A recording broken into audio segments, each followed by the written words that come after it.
I started noticing it as a silent restlessness, almost imperceptible at first. Not something large enough to alarm me, but not small enough to ignore either. It was that strange feeling of being physically present, but not completely connected. Like there was a thin, invisible distance between me and everything happening around me, and the signs came one by one. That moment when you walk into a room and completely forget what you went in there to do. You stand there for a few seconds, looking around, trying to reconstruct the mental path that brought you there, and you simply can't. Or when someone is telling you something important, and suddenly your mind disconnects, like it was pulled away without warning, without reason, without you being able to bring it back easily. You smile, you nod, and you hope the other person doesn't notice that you lost the thread of the conversation a few moments ago, but they notice, and that's what really hurts, because the most uncomfortable part isn't the forgetting itself. It's when it happens in front of other people, when you have to ask someone to repeat information that was just given, when you lose your train of thought in the middle of a sentence and have to improvise an ending that sounds vague, when you try to cover it up but you know it was obvious, when you see in the other person's eyes that flash of surprise, or worse, of concern. Gradually, this starts generating something deeper, a silent insecurity, as if you can no longer fully trust your own mind. As if it had become a slightly out-of-tune instrument. It works most of the time, but it locks up exactly when you need it to work perfectly. Important meetings, conversations with people you love, situations that demand clarity, precision, real presence. And it's precisely in those moments that the mind chooses to fail. That was the point where I stopped ignoring it, because the more I observed, the more I realized it wasn't random. There was a pattern, frequency, a rhythm of failures that couldn't be explained away as simple stress or temporary tiredness. And that pattern wasn't just mine. Millions of people live exactly this every single day, without understanding what's really behind it, without knowing there is a concrete, documented explanation that goes far beyond simply having an off day. And that's when I started seeing something that almost nobody explains clearly. These aren't just moments of forgetfulness. They are signals. Signals that there are invisible blocks interfering directly with the way the brain processes, stores, and retrieves information. And when I say blocks, I'm not talking about something abstract or metaphorical.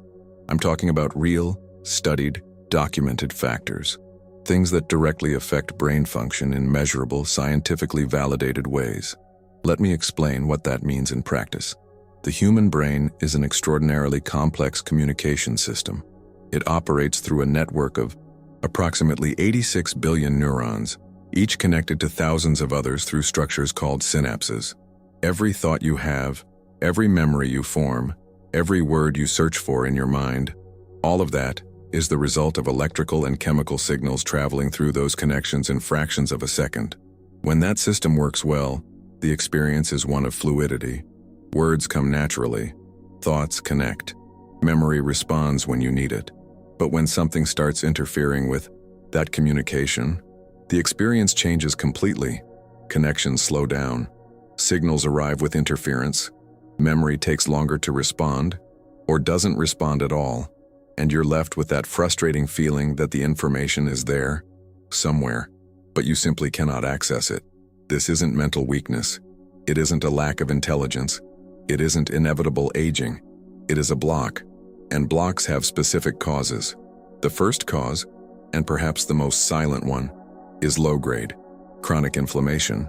Unlike acute inflammation, which you feel when you hurt a knee or run a fever, low-grade chronic inflammation doesn't hurt. You don't notice it happening.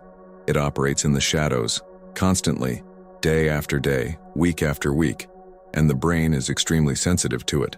When the body is in a state of chronic inflammation, something that can be triggered by poor diet, prolonged stress, sleep deprivation, sedentary lifestyle, and even constant exposure to environmental pollutants, the brain's immune system goes on permanent alert.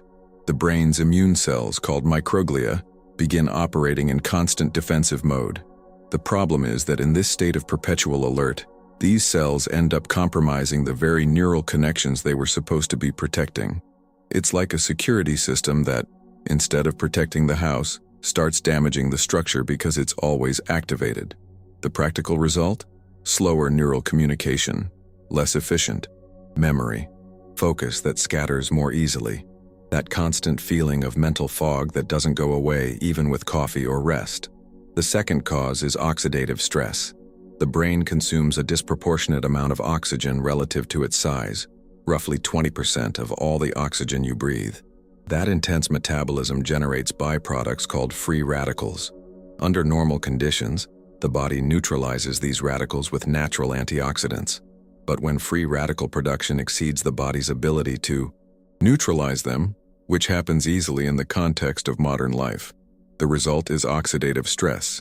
And neurons under constant oxidative stress begin to function less efficiently, communicate with less precision, and over time can sustain progressive structural damage. The third cause is sleep deprivation, especially deep sleep deprivation. This point is so important, it deserves special attention. During the deepest phases of sleep, the brain does something that science only discovered relatively recently. It literally washes itself. A system called the glymphatic system, a network of channels surrounding the brain's blood vessels, becomes highly active during deep sleep, circulating cerebrospinal fluid through brain tissue and removing metabolic waste that has accumulated throughout the day. Among that waste are proteins like amyloid beta, which, when accumulated without being adequately removed, form the plaques associated with cognitive decline. Studies from the University of Rochester showed that glymphatic flow during deep sleep can be up to 10 times greater than during waking hours. 10 times. What that means in practice is straightforward. Every night of poor sleep, every interrupted cycle, every deep phase that doesn't happen as it should, is a night when the brain couldn't complete its cleaning process, when the day's residues remained accumulated, when the blocks grew just a little bit larger, and when that repeats night after night, the fog settles in. The fourth cause is excessive digital stimulation.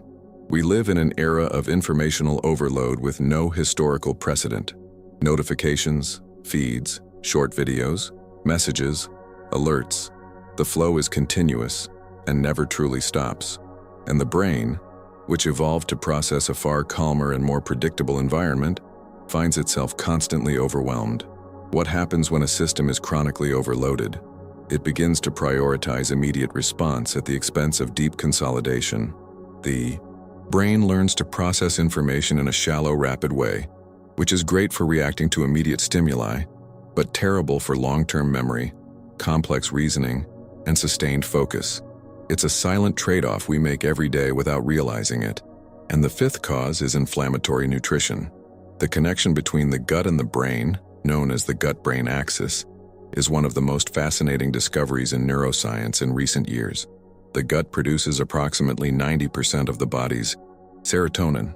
It has its own nervous system, with over 500 million neurons, and it communicates constantly with the brain through the vagus nerve. A diet rich in refined sugar, processed flour, industrial fats, and chemical additives creates an inflammatory gut environment, which is reflected directly in brain function. On the other hand, a diet rich in fiber, antioxidant compounds, omega-3 fatty acids, and polyphenols creates the conditions for both the gut and the brain to operate with greater efficiency. But the most interesting part of all of this, these blocks don't appear overnight. They accumulate, day after day. Small choices, small habits, small oversights, that, over time, begin to impact mental clarity, thinking speed, the ability to concentrate, and confidence in your own memory.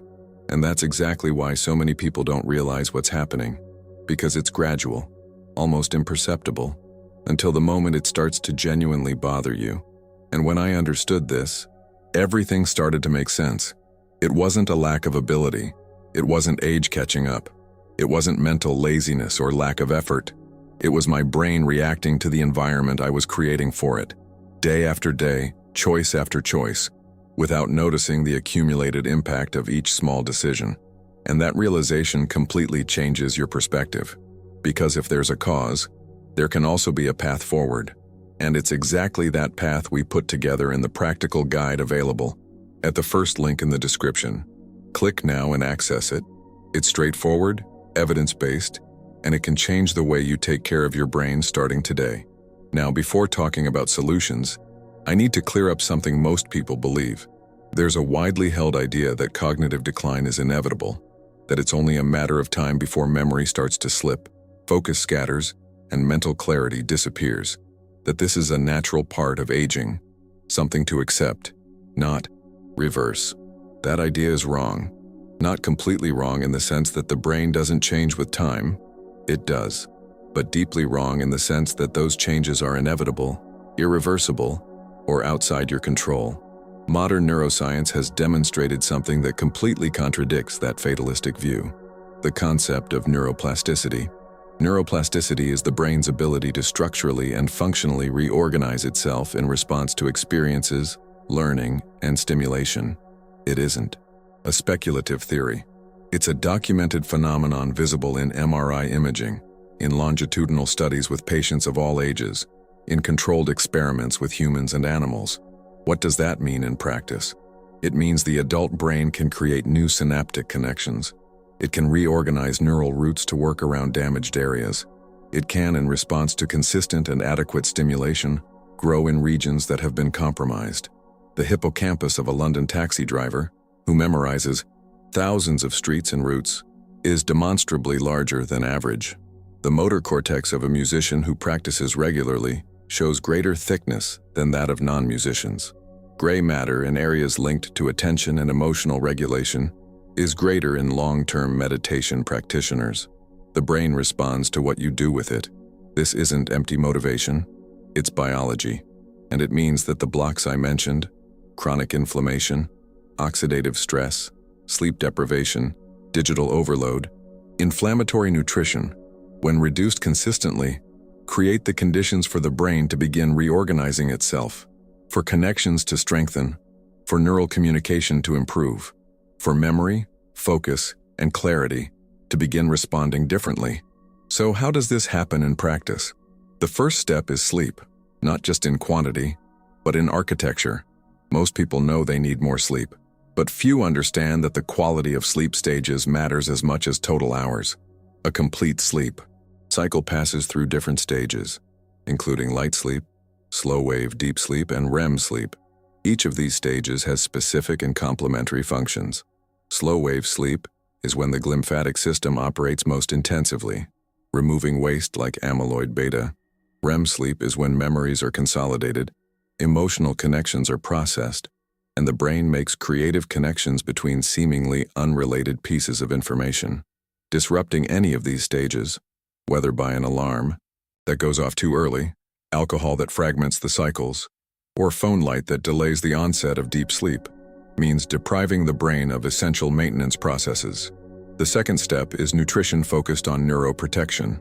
Compounds like the omega-3s found in fatty fish, the polyphenols in extra virgin olive oil and berries, the flavonoids in dark chocolate and green tea, the curcumin in turmeric, and the medium-chain fatty acids in coconut, all have demonstrated in clinical studies the ability to reduce inflammatory markers in the brain, protect neuronal mitochondria, and support the production of neurotrophic factors like BDNF. At the same time, reducing refined sugar, ultra-processed foods, and industrial vegetable oils removes one of the primary sources of chronic inflammation in the body. The third step is regular physical movement. Moderate aerobic exercise, brisk walking, light jogging, cycling, swimming, is one of the most powerful stimuli for BDNF production. This protein, often called brain fertilizer, stimulates the growth of new neurons in the hippocampus, strengthens existing connections, and protects against neural degeneration. Studies show that just 30 minutes of moderate aerobic activity, 3 to 5 times per week, is sufficient to produce measurable increases in BDNF levels and detectable improvements in cognitive function within just a few weeks. The fourth step is genuine stress management. I'm not talking about superficial relaxation techniques. I'm talking about practices that demonstrably reduce cortisol levels, regulate the autonomic nervous system, and create recovery windows for the brain. Mindfulness meditation practiced regularly has shown, in neuroimaging studies, the ability to increase hippocampal volume and reduce amygdala activity, the brain region associated with stress response. Slow, diaphragmatic breathing activates the vagus nerve and shifts the nervous system into parasympathetic mode, the state where Recovery, digestion, and memory consolidation happen most efficiently. The fifth step is intentional cognitive stimulation. The brain strengthens with adequate challenge. Learning something genuinely new, a language, an instrument, a technical skill, an art form, is one of the most powerful stimuli for neuroplasticity. Solving complex problems, reading dense content that requires interpretation, having deep conversations that demand real reasoning. All of this creates the challenge. Environment the brain needs in order to grow. Passive consumption of entertainment content, on the other hand, infinite scrolling, short videos, back-to-back series, provides very little stimulation to the networks associated with memory and reasoning. It isn't forbidden, but it can't be the mind's primary diet. Now, if you're already noticing these signals, frequent forgetting, difficulty maintaining focus, the feeling of a slow mind, words that don't come when you need them, pay close attention to what I'm about to say. You are not alone in this. And what you're feeling has a logical, clear, and, most importantly, addressable explanation. The guide we left in the first link of the description was built exactly for someone at this point. It details, in a practical and accessible way, how to identify the most relevant blocks in your specific situation and which adjustments produce the fastest results. Click now and access it, because understanding how to start eliminating these blocks can completely change the way you feel day to day, not in months but in weeks. As I went deeper into this process, one thing became increasingly clear. The brain is not working against you. It is trying to adapt to the environment you've created for it, trying to survive in a context it was never evolutionarily prepared for. Information overload, sleep deprivation, constant inflammation, chronic stress, sedentary living. When seen from that angle, what looks like failure is actually resilience. The brain is doing the best it can with what it has, but when you start changing the environment, it responds, and that response is visible. The fog begins to lift. Clarity returns, not all at once, but consistently. Focus improves. Words come more easily. Memory starts to become something you can trust again, instead of a constant source of anxiety and embarrassment. It isn't instant, but it is real, and it is accessible, because it requires nothing extreme, nothing impossible, nothing beyond the reach of an ordinary person with an ordinary life and a real daily routine. It requires only correct direction and consistency.